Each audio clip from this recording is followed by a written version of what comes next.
Kebenaran bagi kita, dan firman itu telah menjadi manusia yang diam di antara kita. Kita mau katakan firman jadi manusia.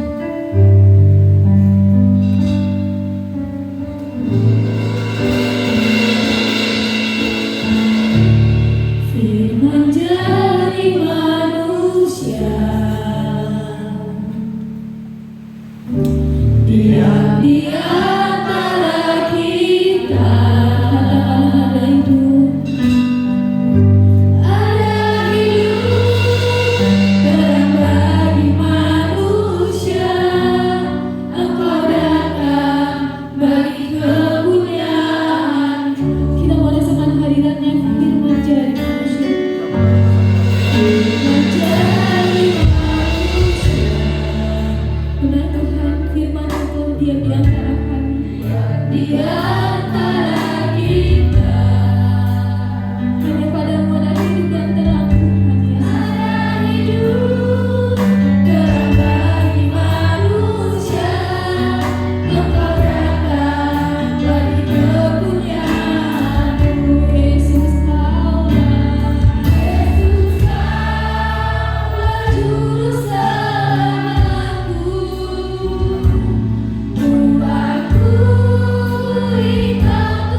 Tidak ada yang tidak mungkin bagi setiap orang yang telah ditebus dengan darahnya yang putih. Kami adalah orang-orang yang telah ditebus oleh darah Kristus. Sebab itu kami pun memiliki pola dan cara hidup yang baru. Yang dulu di dalam kegelapan kami tak mampu menembusnya. Kami tak mampu oleh penebusan Tuhan di atas kayu salib, semua itu bisa dan dimungkinkan bagi kami untuk memiliki hidup yang baru di dalam Engkau. Terpujilah nama Tuhan. Hari ini kami siap untuk menerima firman-Mu. Biarlah firman-Mu ini membuka kembali pikiran kami, keyakinan kami akan Engkau yang telah mati di atas kayu salib, bukan sekedar menyelamatkan kami sehingga kami punya akses ke sorga, tetapi Engkau membukakan kami pintu untuk kami dapat berjalan di dalam terang Kristus. Terpujilah nama Tuhan Yesus. Kami siapkan hati kami untuk mendengarkan sabda Tuhan. Haleluya. Yang siap untuk mendengarkan firman Tuhan, sama-sama kita katakan amin. Shalom Bapak Ibu yang dikasihi oleh Tuhan. Ya, bersyukur sekali kita dapat kembali beribadah hari ini dalam suasana yang hangat, bahkan bukan hangat tapi panas pol. Ya, mungkin ini menjadi terus PR saya dan kita semuanya ya, yang diberkati, terbuka hati kita untuk bisa menyediakan AC di ruangan ini supaya kita tidak kepanasan. Haleluya. Amin. Nanti buat daftar list yang saya mau gitu ya. Buat daftar list, saya bersedia untuk ambil bagian di situ. Kami gereja ya sangat terbuka untuk kemurahan hati Bapak Ibu untuk unit AC yang kita butuhkan di dalam ruangan ini. Puji nama Tuhan. Bapak Ibu yang dikasihi oleh Tuhan, berapa orang kita yang sudah menikah ini dan akan menikah? Coba angkat tangannya. Sudah menikah, akan menikah. Ya, gak usah malu-malu lah kalau udah menikah, udah tua tuh berarti ya. Enggak, jangan malu Bapak Ibu ya. Walaupun saya tahu saya mau apa dulu, ajak kita untuk semangat dan siap untuk mendengarkan firman. Siapa yang sudah menikah dan akan menikah? Ini enggak mau diberkati rupanya ini Bapak Nover ini. Udah mau menikah tapi enggak mau angkat tangan dia. Ya. Siap menikah bulan 4. Sedikit lagi, tinggal beberapa hari lagi ya menuju hari yang dinanti-nantikan. Baik, puji nama Tuhan. Ya. Saya sudah tahu ya sinamotnya Miranda berapa, sudah ada bisik-bisik bertambah ya. Tapi saya mau tahu dulu Bapak Ibu yang sudah menikah nih. Bu Rini. Ya. Dulu waktu menikah Ibu Rini pakai ada Batak ya. Ada Batak. Nah, kalau ada Batak tuh ada yang namanya sinamot. Boleh tahu Bu berapa dulu sinamotnya? Enggak tahu Bu ya. Kurang dari orang Jepang. Oke. Nggak tahu karena orang Jawa jadi nggak mau tahu gitu ya. Penting aku dikawinkan sama kekasih hatiku gitu ya. Ibu Evi?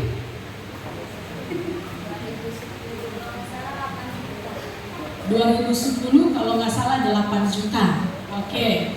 Saya tanya dulu Ibu Hia lah. Ibu Hia berapa dulu sinamotnya? Tapi Ibu nggak pakai sinamot dulu ya? Oh iya, oke. Berapa Bu kira-kira Bu?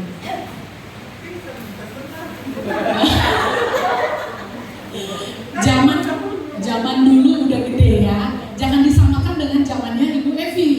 Jangan disamakan dengan zamannya Miranda sekarang, iya kan? Miranda berapa sih nama Bu?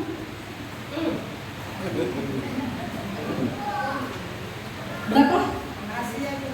Rahasia. Oh nanti kan kita kan ada apa namanya itu Marhata Eping tahu juga ya nanti kita. Sekarang boleh lah. Berapa? 20 juta? Enggak.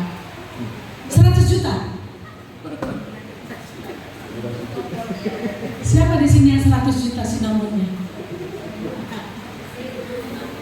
Ada?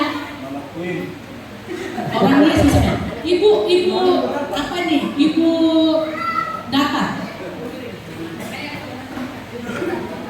Berapa? 50. Ah yang benar Bu. Orang dia saya tahu dia sampai ratusan juta. Habisnya sekitar 100 juta. Ah, di sini ada abangnya Ibu Data juga. Dulu kasih ke ibu berapa sinamotnya Pak?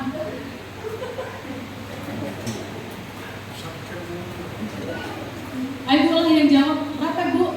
Mana ibunya? Jauh kali, saya capek carinya di sana Bapak, di sini Ibu. Ya, kalau di GKIN duduknya harus sama dengan pasangan. Nanti takutnya diambil pasangannya sama orang lain. Ya. Oke, nggak apa-apa. Berapa Bu? Berapa waktu itu sinamot Ibu? 15 juta. Oke. Kalau Miranda nggak apa-apa, saya bocorkan aja lah. Nggak mau dia sebutkan, saya sebutkan aja. Ya. Miranda 70 juta. Keren ya. 70 juta, tapi si tombol ya, si tombol. Udah include semua di situ gitu. Hah? Bukan sinamot namanya itu, udah include itu. Ya kan Mama? Oh bukan sinamot itu. Apa itu berapa kalau begitu sinamotnya Mama? Pak Jimri.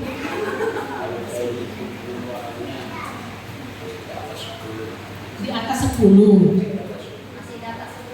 Masih dapat 10 kalau dihitung-hitung ya, sinamotnya masih dapat 10. Oh iya, masih bersyukur lah ya.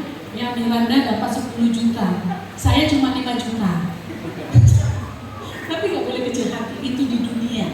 Ya, ada rahasia kami kenapa 5 juta. Ya oke.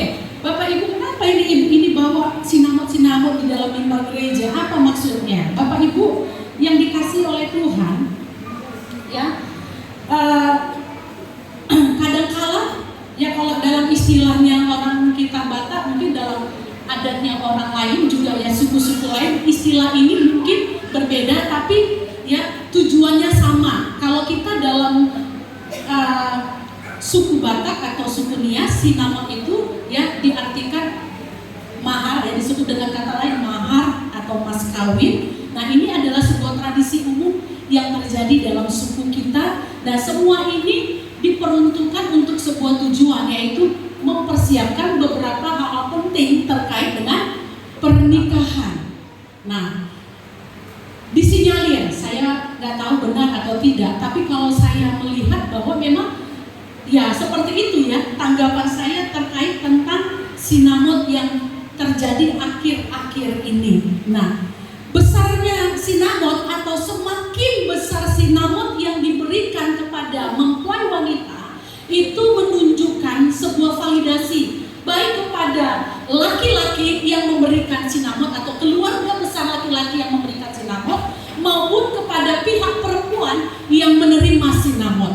Jadi kalau pihak perempuan menerima sinamot dalam jumlah yang besar di luar masalah yang lain-lain, kebutuhan yang lain-lain, itu menunjukkan bahwa pihak laki-laki ini sangat menghargai dan menganggap bahwa pihak perempuan atau wanita yang dinikahi ini adalah seseorang yang sangat bukan sekedar dicintai, tapi sangat-sangat dihargai, dihormati, dan begitu penting. Sehingga berapapun sinamot yang disampaikan oleh pihak perempuan, seperti yang kita dengar waktu beberapa tahun yang lalu ada satu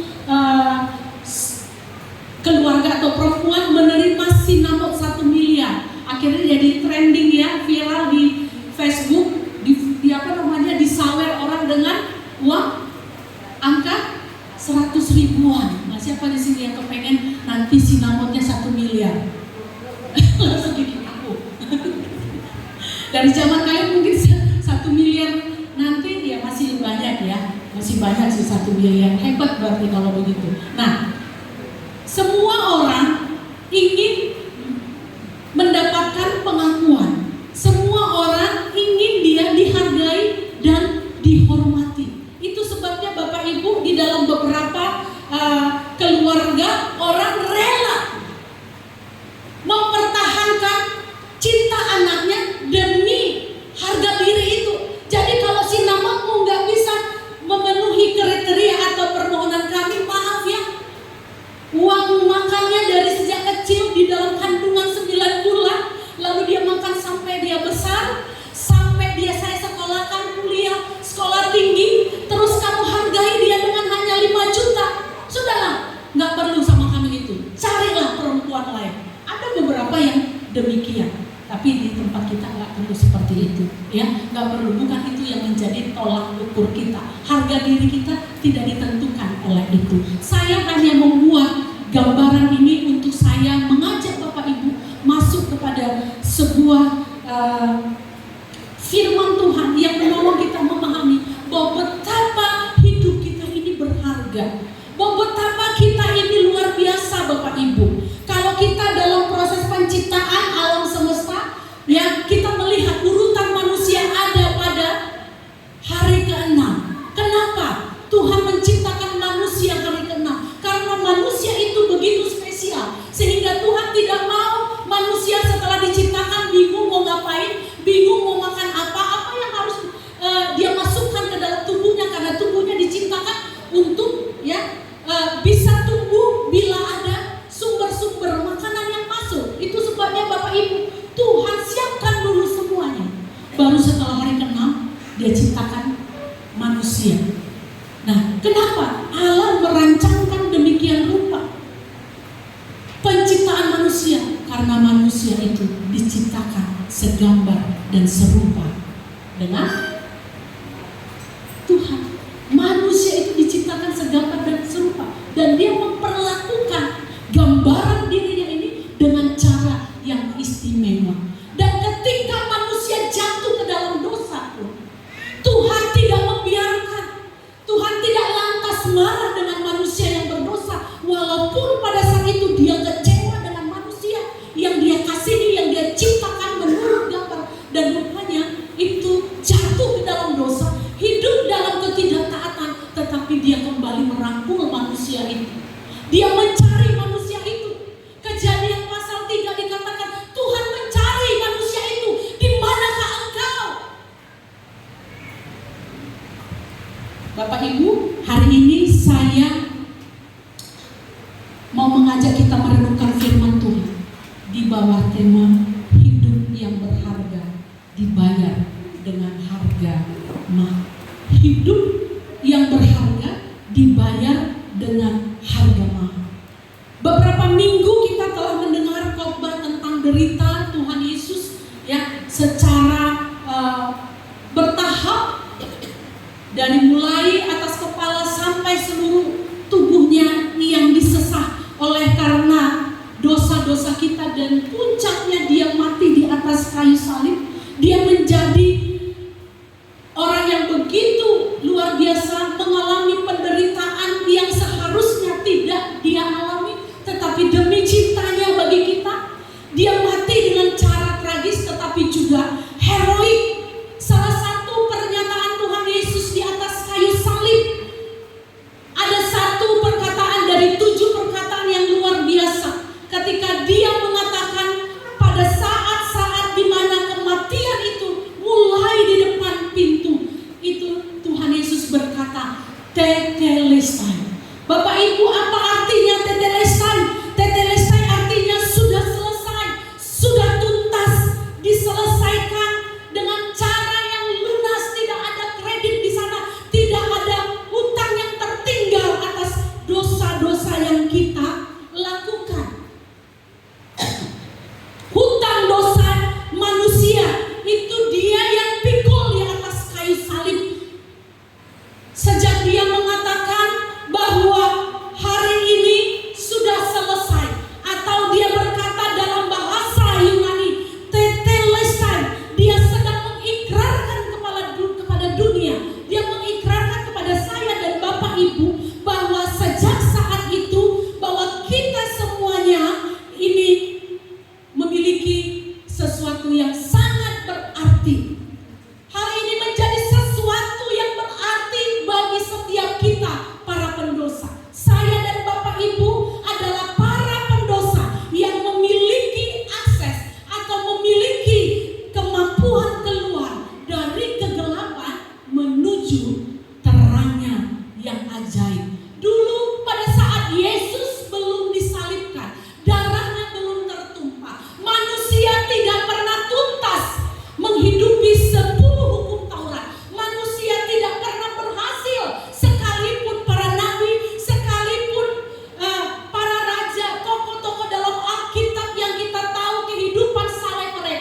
begitu luar biasa, tetapi mereka jatuh lagi dan jatuh lagi, dan mereka tidak mampu keluar dari kegelapan itu. Sampai akhirnya Bapak Ibu, Tuhan Yesus mati di atas kayu salib, dan pada saat terakhir menuju kematian, perkataan terakhir di atas kayu salib, dia berkata, Tetelestai. Ini berkata bahwa sekarang kamu sekalian para pendosa, terbuka jalan bagimu.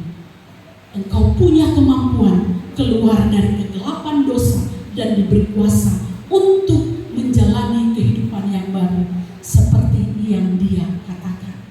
Bapak Ibu, Efesus 2 ayat 10 dikatakan kita diciptakan baru atau ditebus untuk melakukan apa yang baik. Jadi setiap orang yang berdosa, kalau disadari dan mau bertobat, setiap kita, siapapun kita, apakah saya sebagai hamba Tuhan yang telah terus merenungkan firman Tuhan, ataukah Bapak Ibu yang mungkin sekali-kali saja membaca firman Tuhan, sekali-kali saja datang ke gereja. Bapak Ibu, pintu ini, perkataan ini ditujukan kepada Bapak Ibu juga, bukan kepada saya saja. Jadi perkataan sudah selesai.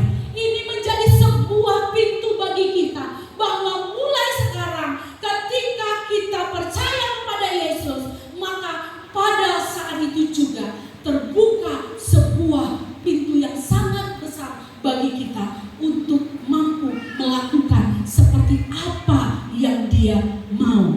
Kita diciptakan baru, ditebus untuk melakukan apa yang baik. Bapak Ibu yang dikasihi oleh Tuhan, mungkin dari beberapa kita berkata kepada suaminya, memang kamu tidak lagi mungkin bisa berubah.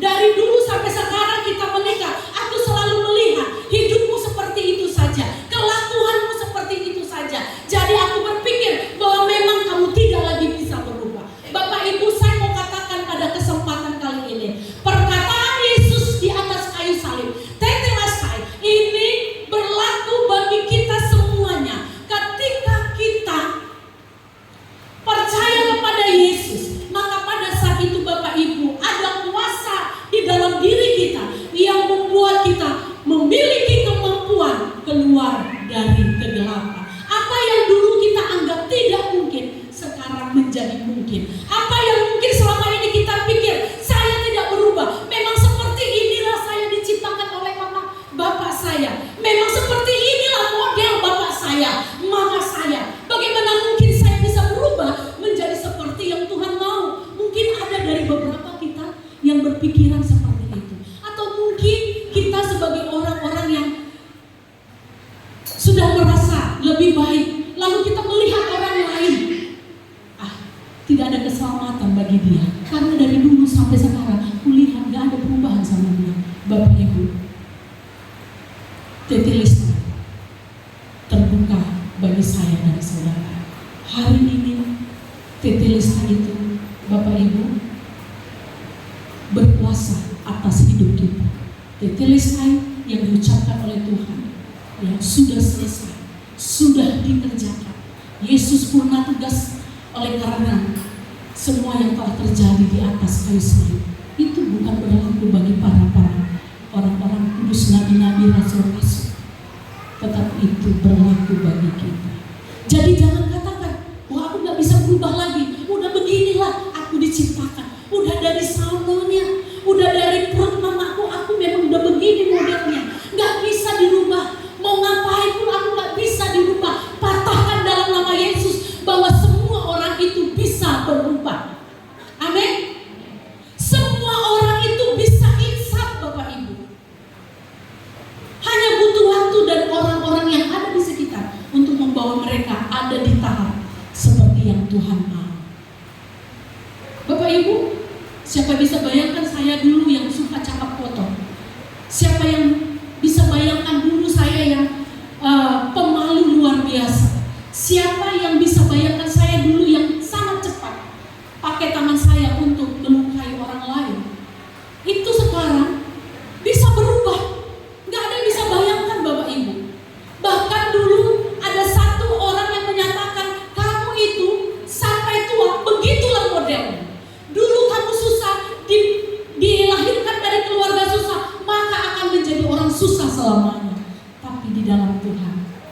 Tuhan mengadakan pembalikan keadaan.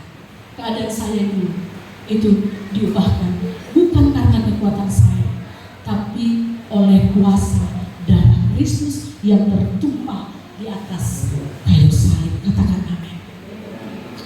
Ya, bukan saya, tapi Tuhan yang membuka akses dalam hidup saya sehingga saya memiliki kemampuan keluar dari kegelapan hidup saya, kegelapan dosa yang terus dulu saya hidupi dalam keseharian saya.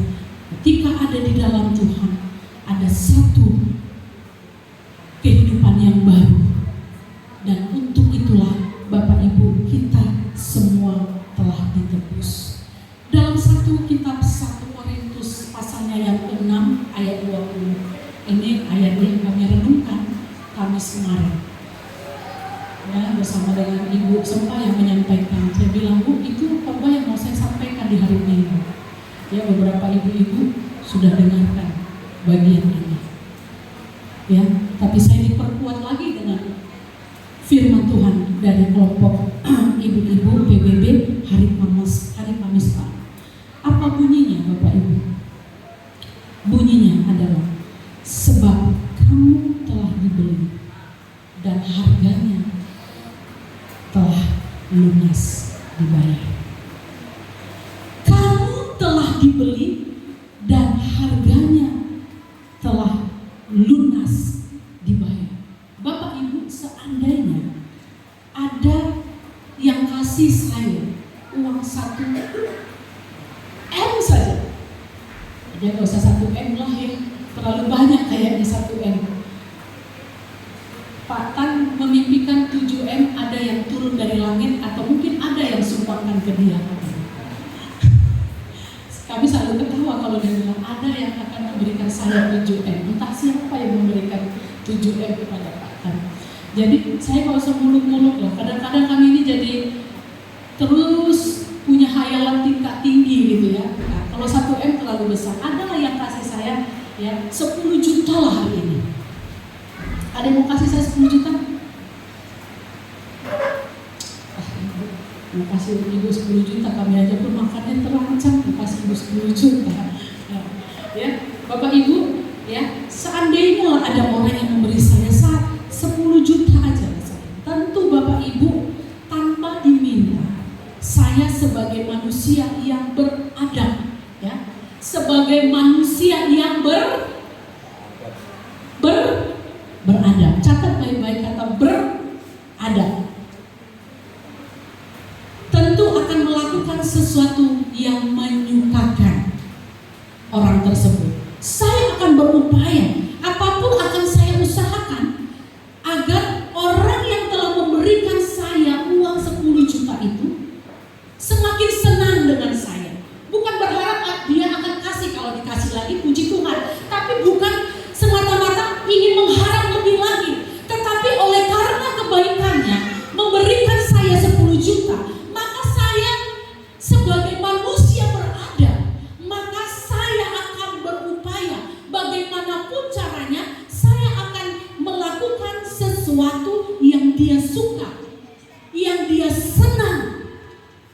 Nah, Bapak Ibu yang dikasih oleh Tuhan, ketika saya baca kalimat sebab kamu telah dibeli dan harganya telah lunas dibayar, Bapak Ibu, ayat ini begitu membuat saya terpukau. Bapak Ibu, sudah sekian lama saya baca bagian ini, tetapi biasanya terasa biasa-biasa saja. Tetapi ketika saya membaca ini lagi pada saat saya merenungkan ini, Bapak Ibu, sebelum disampaikan lagi oleh Ibu Sempa malam kemarin, saya baca lagi untuk kesekian kali di hari Kamis yang lalu. Tiba-tiba langsung di otak saya,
saya ketika saya baca bagian ini untuk kesekian kalinya.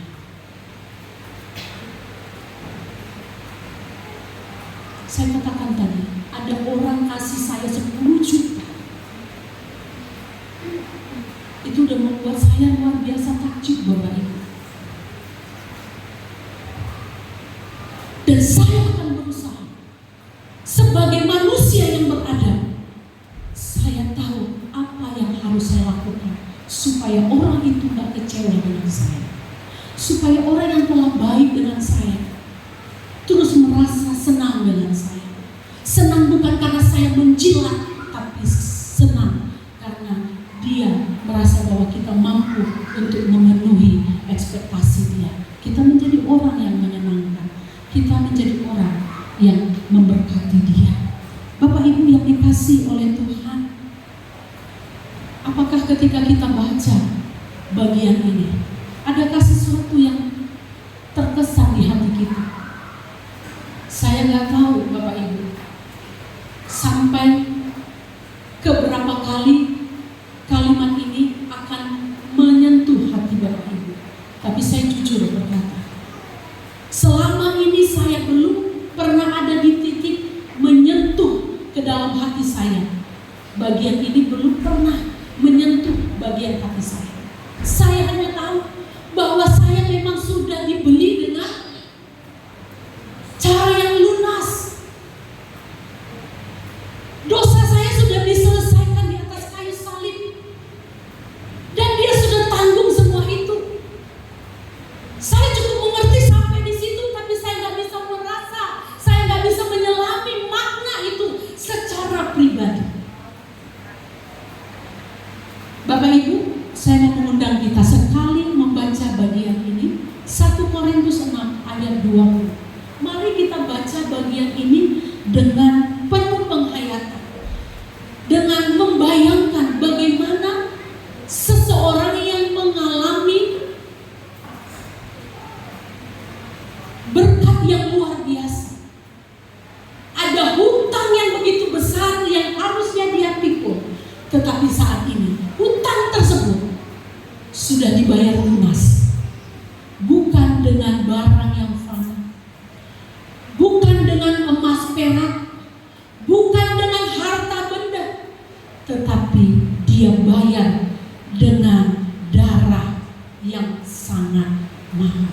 Darah Yesus Bapak Ibu lebih berharga dari emas atau perak. 1 Petrus 1 ayat 18-19 mengatakan demikian, bahwa darah Yesus itu sangat berharga, dan dia lebih berharga daripada emas maupun perak yang ada. Sekalipun emas hari ini tembus di angka 1.700.000, dia tidak pernah bisa menandingi dan menyamai darah Yesus yang menanggung dan menghapus hutang dosa kita semuanya. Mari kita baca Bapak Ibu dengan penuh penghayatan ayatnya yang kedua. 1 Korintus 6 ayat 20. 1, 2, 3 ya. Sebab kamu telah dibeli dengan harganya telah lunas dibayar, karena itu muliakanlah Allah dengan tubuhmu.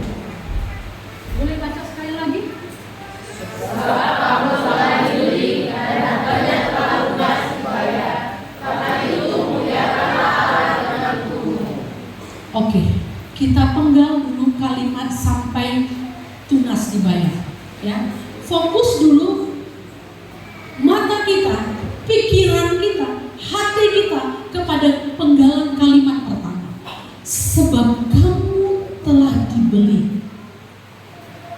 Gantikan kamu dengan nama kita sendiri. Sebab Nona telah dibeli dan harganya telah lunas dibayar. Sebab Nona telah dibeli dan harganya telah lunas dibayar. Bapak Ibu, kalimat ini kalau kita sungguh-sungguh resapi, kalau kita sungguh-sungguh sadar betapa luar biasanya Tuhan mengasihi kita. Jangan anggap kalimat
sesuatu yang sangat luar biasa. Dia tidak membayar kita dengan sesuatu yang sementara, tetapi dengan nyawanya sendiri di atas kayu salib. Dengan nyawanya, Bapak Ibu, dia bayar hutang dosa kita. Dan sekarang kita bisa menjadi anak-anak raja. Ku menjadi ciptaan yang baru oleh kuasa darah-Mu, oleh kuasa darah-Mu, Kau telah tebus dosaku. Apa lagi? Kekudusan-Mu melingkupiku, kasih-Mu mengalir, memulihkan hidupku. Bapak Ibu yang dikasihi oleh Tuhan, oleh darah-Nya hidup kita dipulihkan oleh Tuhan. Jadi jangan lagi bilang, aku gak bisa lagi berubah. Jangan bilang kepada suamimu karena perkataanmu itu adalah doa, memang kau gak bisa lagi berubah, beginilah kau sampai mati ke neraka nanti hidupmu. Jangan bilang begitu. Karena kasih Tuhan, darah Tuhan yang tercurah di atas kayu salib itu mengalir dalam hidup kita, dan itulah yang akan memulihkan, itulah yang akan mengubah hidupmu dan hidupku menjadi sama seperti Kristus. Kita menjadi ciptaan yang baru. Bapak Ibu, jangan kalah dengan keadaan di sekeliling kita. Istri kita gak bertobat, jangan kalah. Doakan dia, Tuhan, kalau aku diselamatkan, kalau darah-Mu berlaku untukku, maka darah yang sama berlaku untuk istriku, berlaku untuk suamiku, berlaku untuk anakku, berlaku untuk keluargaku semuanya. Bapak Ibu harus keras dengan diri sendiri. Kenapa kita diselamatkan di satu keluarga? Tujuannya apa? Kenapa hari ini kita diselamatkannya? Maksudnya apa? Tuhan punya maksud bahwa kita yang diselamatkan ini harus berperan bagi mereka. Tuhan pertama sebagai yang sulung telah mengorbankan dirinya untuk penebusan dosa kita. Setelah itu, bukan hanya dia tebus dosa kita, selesai. Efesus 2 ayat 10, dia mau supaya kita hidup di dalam firman-Nya. Dia mau kita hidup di dalam semua aturan lain yang telah dituliskan di dalam Alkitab ini. Mungkin kita tidak bisa menghidupi seluruhnya, tetapi setidaknya hari lepas hari ada perubahan. Itu yang Tuhan mau melalui karya di atas kayu salib. Kalau ada satu orang diselamatkan dalam keluarga, maka kamu ditugaskan untuk pergi cari jiwa, bawa jiwa. Siapa jiwa itu? Itu apakah itu istri, ataukah itu suamimu, ataukah itu anak-anakmu? Itu menjadi tugas kita bersama. Amin. Hari ini jangan sampai kita lalai dengan hal ini. Jangan kita abai. Cukup tenang dan senang dengan apa yang sudah kita miliki tanpa peduli dengan apa yang terjadi di luar sana. Bapak Ibu yang dikasihi oleh Tuhan, kita adalah orang-orang yang telah dibeli dengan harga yang mahal. Kita telah diperlakukan istimewa dan spesial karena penebusannya.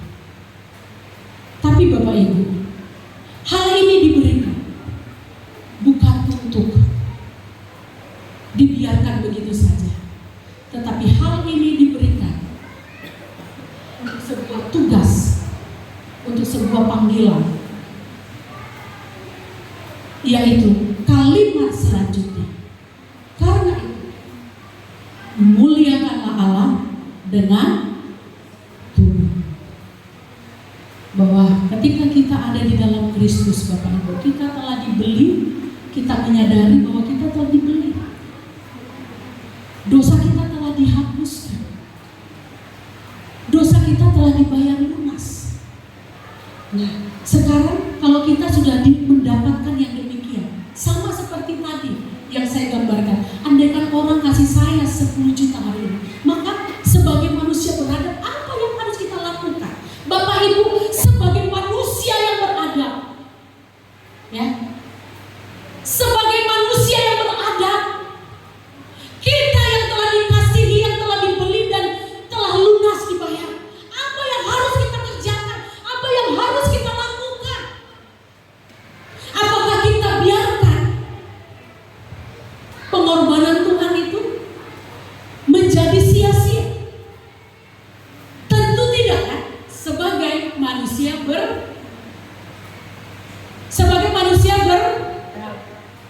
nggak semua ini paham atau tidak ya? Sebagai manusia beradab, tahu ya? Adab itu adalah etika, sopan santun. Sebagai manusia yang beretika, kita tahu membalas kebaikan dengan kebaikan. Bapak Ibu, mau kita kumpulkan harta kita sebanyak apapun untuk balas kasih Tuhan, tidak akan bisa, Bapak Ibu. Karena apa? Tuhan sudah melakukan lebih daripada harta itu sendiri. Karena apa? Dia berikan nyawanya bagi kita, ya, sesuatu yang berharga dari Dia, lebih daripada emas dan perak. Sekalipun kita punya harta duniawi yang melimpah, itu tidak akan mampu untuk bisa membalas kasih Tuhan. Apa yang Tuhan mau dari hidup kita yang telah dibeli dan harganya telah lunas dibayar. Rasul Paulus mengatakan, muliakanlah Allah dengan tubuhmu, muliakanlah Tuhan dengan hidupmu. Nah, pertanyaan Bapak Ibu bagi kita, sebagai respon kita sebagai orang-orang yang telah dibeli dengan cara yang lunas, apa yang harus kita lakukan? Bagaimana respon kita, Bapak Ibu? Kalau Bapak Ibu buka 1 Korintus pasal 6, mari kita buka firman Tuhan dari 1 Korintus pasalnya yang 6. Di sana ada tertulis dari lembaga lain menyebutkan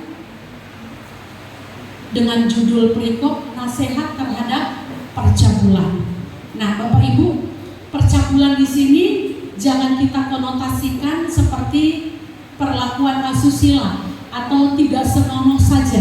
Tapi percabulan di sini adalah ketika kita melakukan tindakan-tindakan atau perbuatan-perbuatan di luar norma-norma yang berlaku atau di luar aturan-aturan yang berlaku yang berdasarkan firman Tuhan.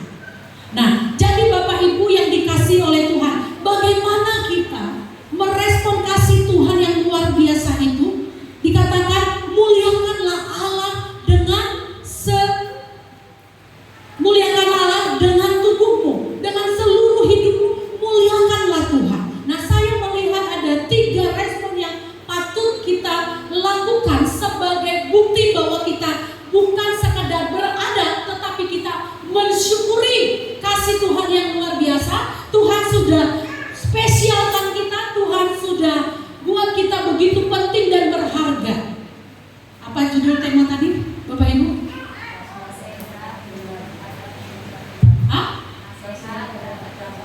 Bukan, tema firman Tuhan yang saya berikan kepada kita. Ya, hidup yang berharga dibayar dengan harga yang mahal. Ya, hidup kita begitu berharga, maka Tuhan berani pasang harga yang mahal.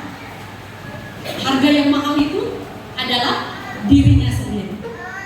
Respon kita terhadap kasih Tuhan yang luar biasa itu, Bapak Ibu, yang pertama, mari kita lihat ayatnya 1 Petrus pasalnya yang ke-1 ayat 15 sampai 16.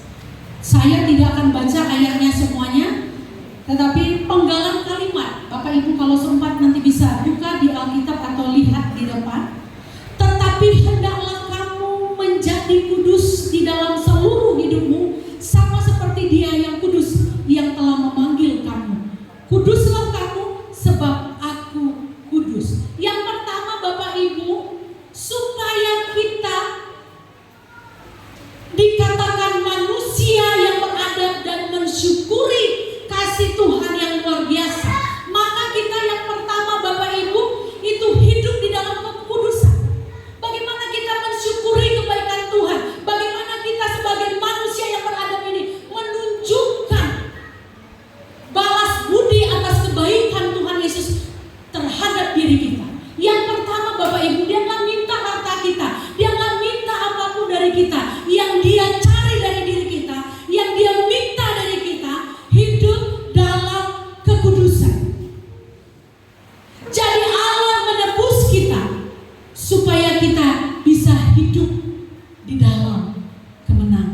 semua tabiat dosa kita. Semua kita ini berdosa Bapak Ibu, nggak ada yang nggak berdosa. Tapi orang yang berdosa ini kan sudah ditebus. Tuhan sudah selesaikan di sana. Oleh sebab itu, setiap kita semua bisa berubah.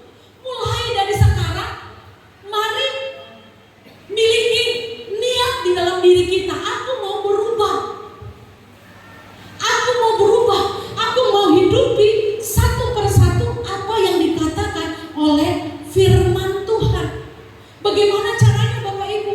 Mulai dari sekarang mungkin kita menjauhkan diri dari dosa-dosa yang ada. Kalau kita kembali kepada 1 Korintus pasal 6 tadi, ya di situ ada disebutkan ya dosa seksual, hawa nafsu dan godaan dunia ini. Begitu banyak godaan dunia. Termasuk di dalamnya ada hawa nafsu seksual di sana, hawa nafsu lainnya juga. Nah, ini mulai Bapak Ibu mulai dari sekarang ini mulai dikikis satu persatu. Dan mungkin ini bukan lagi khotbah yang sekali saya sampaikan dari atas mimbar ini. Berulang kali selama bulan Maret sampai sekarang ini, hal ini berulang-ulang saya sampaikan Bapak Ibu. Bertanyalah pada diriku sendiri, sudah berapa banyak dosa yang dulu kita hidupi, kita gemari, sekarang itu sudah berubah. Pernah nggak kita inventarisir, ini dosaku? Kalau di kelas katekisasi, saya buat seperti itu. Ini dosa-dosaku. Dan kami ada kebiasaan setelah kita tuliskan semua, saya nggak perlu tahu, mereka saja yang berlembar-lembar. Setelah dituliskan semuanya, kita doakan minta ampun sama Tuhan. Lalu kita buat semacam tradisi membakar. Artinya kita sudah melupakan. Tuhan sudah melupakan ketika kita minta ampun sama Tuhan, dan Tuhan melupakan dosa-dosa kita. Ya kan? Nah, lalu supaya kita tidak lagi berkubang di dalam dosa-dosa itu, maka kita bakar. Itu ritual yang saya lakukan di dalam kelas katekisasi. Supaya apa? Kamu ngerti, sekarang udah selesai. Mungkin untuk melihat Tuhan Yesus yang mati di atas kayu salib itu kita nggak bisa lagi, dan kita nggak bisa lagi rasakan ya, nggak bisa dapat lagi feel-nya. Tapi sekarang nih, dengan kita bakar kertas ini sebagai simbol atau lambang untuk menunjukkan bahwa dosamu sudah selesai. Artinya kamu bisa berjalan dengan penuh kemerdekaan, lepas dari situ. Sekarang masalahnya kita mau atau tidak. Pernah nggak secara sengaja kita di rumah pagi-pagi bangun tidur bersyukur, lalu ingat dosa kita, catat, Tuhan, aku punya kebiasaan buruk yang seperti ini. Tolonglah aku supaya aku mampu keluar dari kebiasaan ini. Bapak Ibu, punya niat aja kita untuk mau diubahkan sama Tuhan, itu sudah sesuatu yang baik. Pernah nggak kita melakukan hal itu? Tuhan, secara sengaja Bapak Ibu, kita minta Tuhan, tolong saya, ini dosaku. Kami baru belajar, saya kemarin topiknya tentang pengulangan, bagaimana kita bisa melangkah lebih maju untuk hidup baru di dalam Tuhan. Itu gak bisa secara instan memang, seperti membalikan telapak tangan. Hari ini kita meminta, yang penting kita mau ada niat, saya mau berubah. Ketika kita punya niat, Roh Kudus akan berkarya dengan kita, bersama dengan kita. Dia akan memandu hati kita dan memandu pikiran kita untuk melakukan apa yang Roh Kudus mau. Nah, ketika kita berjalan, itu gak mungkin semudah membalikan telapak tangan.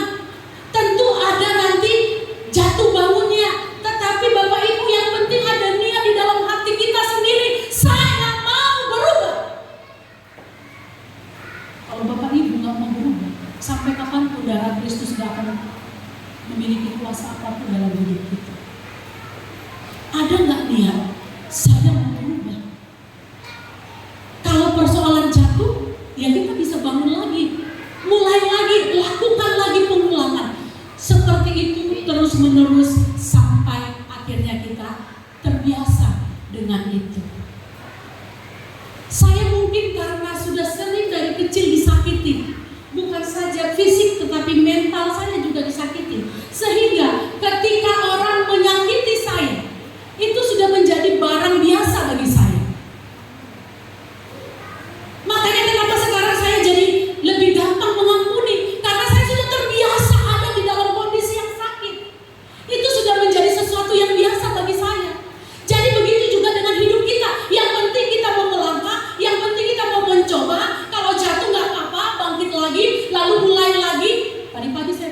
berdoa Bapak Ibu, berdoa lagi untuk sekian kali. Saya rasa sudah sampai berapa puluh kali saya berdoa tentang hal ini.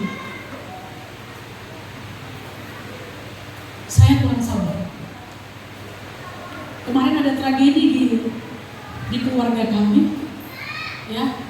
Mungkin entah karena orang tua kami ini takut menyatakan sudah pipis, gitu ya. Kami sibuk di belakang, nggak tahu si nenek keluar pakai selimut, pakai apa namanya itu, baju kebaya. Nah, di atas kebaya, di bawah selimut itu bukan handuk ya, selimut. Lalu dia jalan, nggak tahu kami di mana dia jalan. Apakah dari sini sampai ke kuburan Cina sana. Bu Evi telepon, ditemukan nenek di kuburan Cina, ada yang kasih tahu saya. Ya Tuhan, malunya kami. Bapak Ibu, ya bersyukur kita diberi kesempatan untuk mengasuh orang tua, tetapi di dalam satu saat tantangan pun ada juga, ya. Di saat yang bersamaan tantangan itu ada, ya. Bagaimana kesabaran kita diuji, betul. Saya bisa ngomong dulu Bapak Ibu sama, jangan gitu lah, orang tua. Kita yang nggak ada di dalam kondisi itu kita bisa ngomong demikian, tapi ketika kita berhadapan Bapak Ibu dengan kondisi yang seperti itu, kita sendirilah yang tahu bagaimana. Dan saya sebagai hamba Tuhan, saya bilang sama Tuhan, ampuni saya Tuhan, ampuni saya Tuhan. Kok nggak bisa sabar saya Tuhan? Sampai akhirnya ada bapak yang punya mama ya. Aduh, udah nggak tahu lagi kayak mana. Tapi saya dudukkan, Ma, apa maksud mama? Coba kan, saya gila sendiri kan. Saya tanya sama orang tua yang sudah memang nggak mampu lagi untuk mengingat, kan gitu. Apa maksud mama, Ma? Saya bilang, mama mau permalukan kami, mama Tuhan nggak pernah malu kayak gini, gitu kan di rumah, ya. Tapi sebenarnya akhirnya kami bicara. Sebenarnya kita sih yang salah, katanya kan gitu. Kita yang salah. Kalau bapak lihat dari sudut, kenapa dulu kita kok jadi sok pahlawan katanya? Udahlah, udah mau dimasukkan ke panti jompo kok, malah kita yang nahan. Saya nggak tahu ya, saya orang Batak dan saya dibesarkan di keluarga yang memang kekeluargaannya kuat. Mau bagaimanapun ya orang tua harus bersama dengan anak, nggak biasa gitu. Tapi makin kesini memang ya di satu sisi memang benar juga ya, bahwa kalau kita sudah tua, apalagi nggak ada pasangan, biasanya penurunan drastis. Dan kalau dia nggak punya teman, kalau nggak sakit dead, biasanya seperti itu. Ya, kalau nggak sakit-sakitan dead. Sama saya kan karena itu juga cepat dia akhirnya pergi, karena dia nggak biasa lagi kerja dan lain sebagainya. Tinggal di sini hanya berapa tahun sih bersama dengan kami, akhirnya dead, sakit dead, ya. Jadi bapak lihat dari sisi itu. Nah, tapi kalau saya bilang begini dalam hati saya salah ya, bodoh kali saya ya, bodoh kali saya. Ngapain saya mesti marah? Mintalah kesabaran dari Tuhan. Tapi semakin saya minta kesabaran dari Tuhan, semakin diuji. Tuhan, kau kasih langsung ujian. Aku minta Tuhan beri kesabaran, Tuhan kasih langsung ujian di depan mata. Ya, di mana-mana itu nanti akhirnya ditinggalkan jejak. Jadi setiap hari lah kami harus cium parfum yang baru, rasa baru dengan biaya yang tidak ada, ya gratis. Dan setiap hari sekarang tadi pagi kan bilang, mama jadi capek ya, tiap hari harus nyuci. Iya, nggak apa-apa. Jadi tiap hari saya nyuci. Nah, jadi Bapak Ibu ini PR saya. Saya berdoa terus. Jatuh saya Bapak Ibu nggak langsung berhasil. Begitu saya berdoa, Tuhan tolong saya supaya saya memiliki kesabaran. Nggak langsung berhasil saya sabar. Tapi Bapak Ibu, di saat saya bisa sabar, sukacita itu luar biasa. Terima kasih Tuhan, Kau buat aku sabar. Tadi pagi begitu saya bangun, saya berdoa kan. Saya bangun, Ma, apa tadi pagi saya bilang ya Ma? Ma, kok nggak pakai celana? Saya lihat celananya dijemur. Saya nggak marah-marah. Saya tahu kalau udah dijemur itu tandanya, ya udah tahu saya itu. Tapi Ma, kenapa dijemur di situ? Taruh aja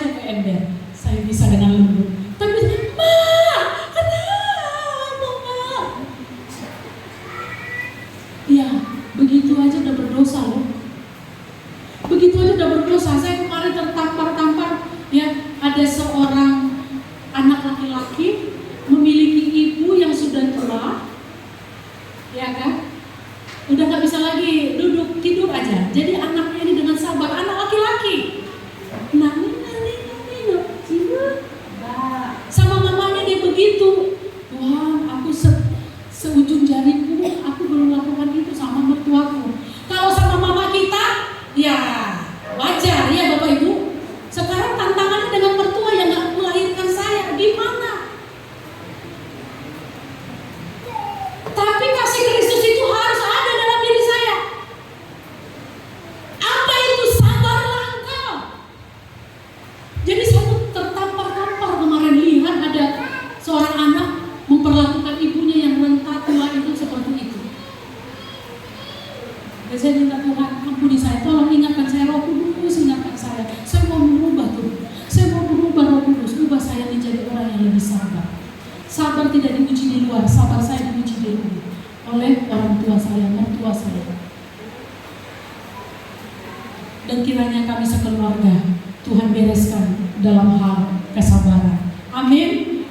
Ya, dukung kami dalam doa. Ya, kami pun harus saling mengingatkan.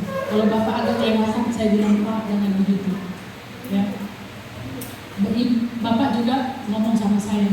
Ya udah, kamulah yang hadapi katanya, karena kamu yang penuh kesabaran, kamulah yang hadapi.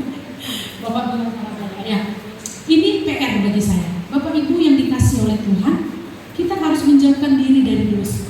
Dosa itu luas, saya sudah tadi sampaikan. Kalau berdasarkan 1 Korintus 6 tadi, ayat ke-18, dosa seksual, hawa nafsu, dan godaan dunia, mari kita coba latih diri kita untuk kurangi, lepaskan, menjaga pikiran yang kedua ya, dan hati tetap murni di hadapan Tuhan. Yang ketiga, hidup dalam pertobatan dan selalu mendekatkan diri kepada Tuhan. Ini kuncinya, nggak bisa keluar dari itu. Dalam proses pengudusan itu kita harus jauh dari dosa, sama seperti Yusuf menjauh dari sumber dosa. Dia tahu bahwa di depan matanya itu kalau laki-laki lihat daging atau kucing lihat daging biasanya langsung diterkam. Laki-laki lihat perempuan bugil itu nggak bisa. Aku bisa kok, aku bisa. Jangan bertahan di situ. Keluar seperti Yusuf, lari, tinggalkan dosa, hindari dosa. Jangan pura-pura kuat, jangan sok kuat, gitu ya. Jangan sok kuat. Aku bisa, ada Roh Kudus dalam diriku. Aku di sini aja lihat pemandangan indah di depan mataku. Tinggalkan dosa, hindari dosa, jangan berdekatan dengan dosa. Bapak Ibu, yang pertama, kita sebagai manusia yang beradab, apakah hidup kita sudah mencerminkan kekudusan yang Tuhan inginkan? Bapak Ibu jawab sendiri di dalam hati kita. Yang kedua, mari kita mempersembahkan hidup bagi Tuhan.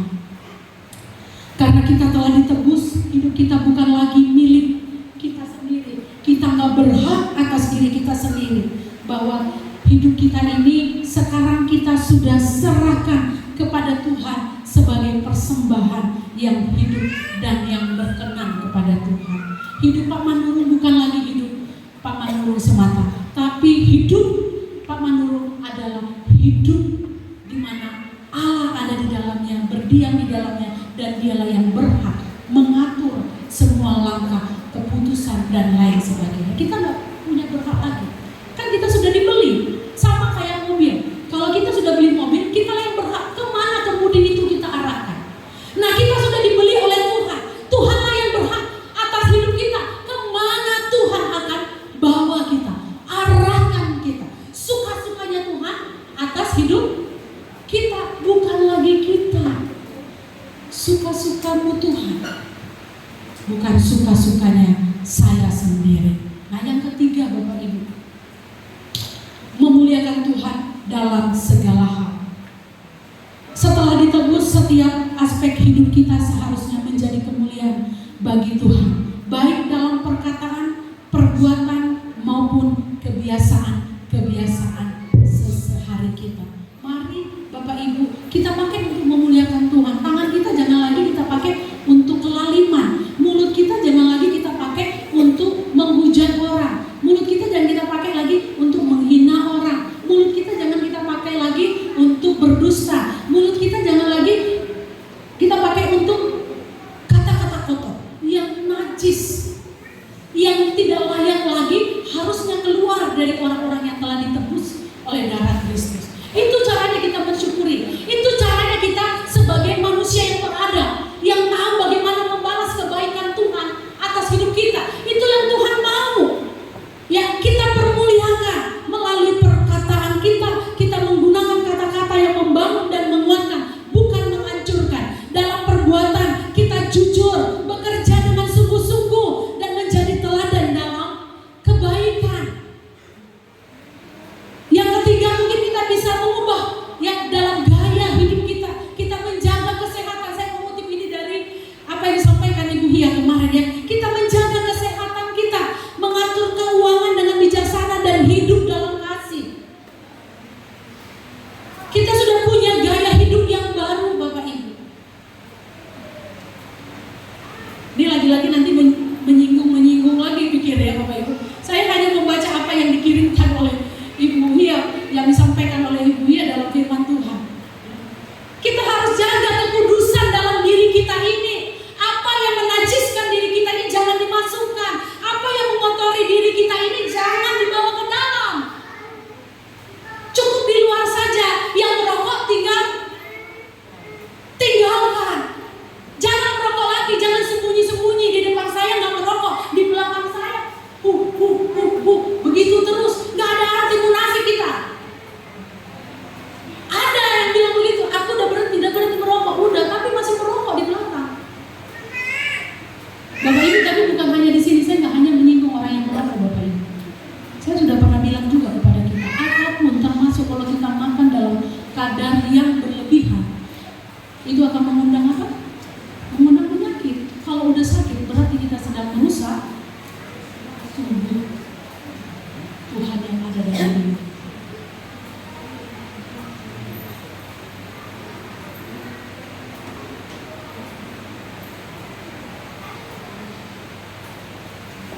Bapak Ibu yang dikasih oleh Tuhan, manusia beradabkah kita?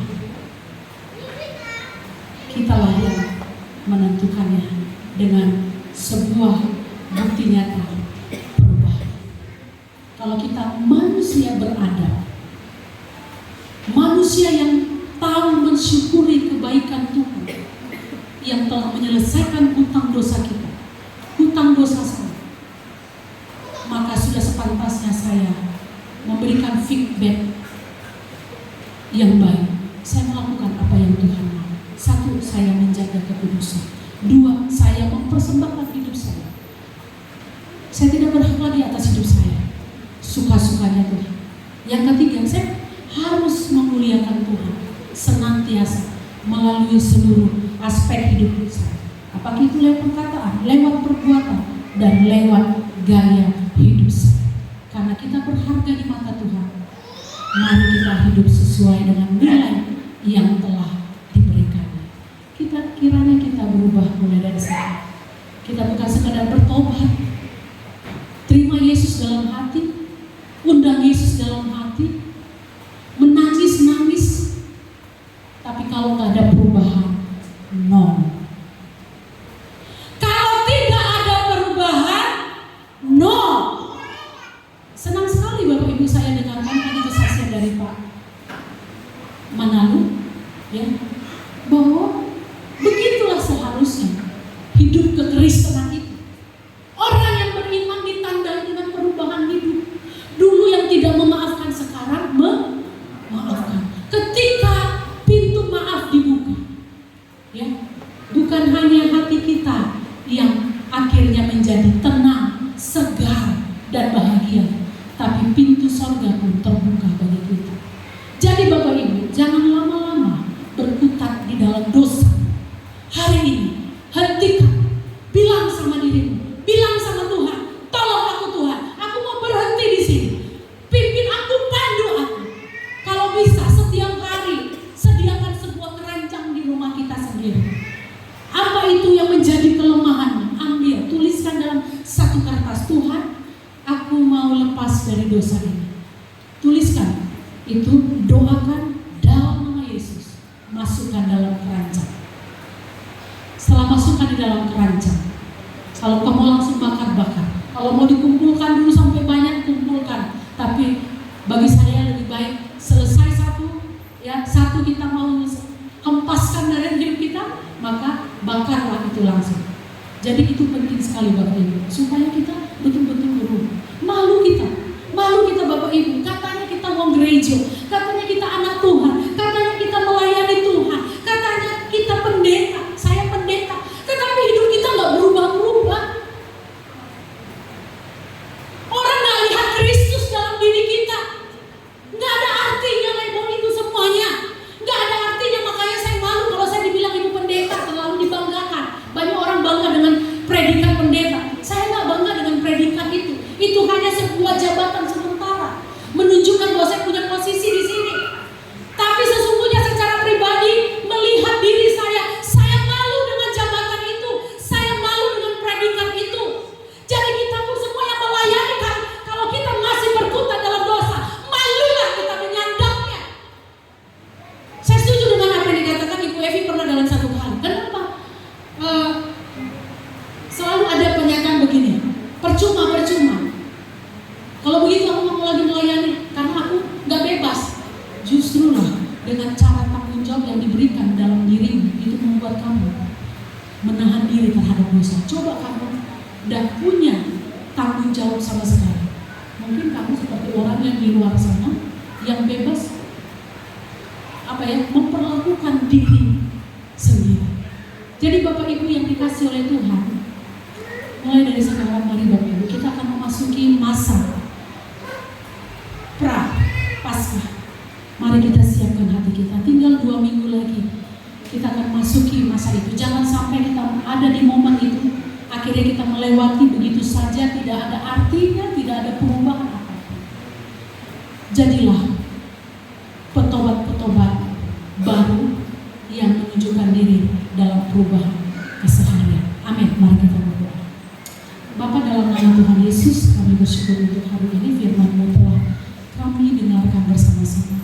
Firman ini seperti pedang bermata dua, menembus kepada siapa yang menyampaikan dan juga kepada orang yang telah mendengarkan. Sebab itu berkaryalah Engkau Tuhan di dalam hati kami, supaya firman ini tidak berlalu begitu saja, atau firman ini menempel menjadi sesuatu yang mendukakan hati, yang membuat kami tidak mengalami perubahan. Tapi ubahkan kami ya Roh Kudus untuk menjadi serupa dengan Engkau, menjadi seperti yang Engkau mau dalam hidup setiap kami, orang yang telah Engkau tebus dengan darah yang mahal, orang yang telah Engkau beli dengan harga yang lunas. Terima kasih Bapa. Teruskan firman ini di dalam hati pikiran kami dan tindakan kami, di dalam nama Tuhan Yesus. Amin.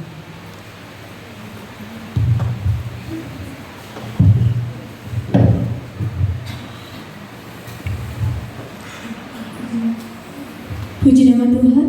Kita akan mendengar kewaratan jemaat. Dipersilakan kepada majelis.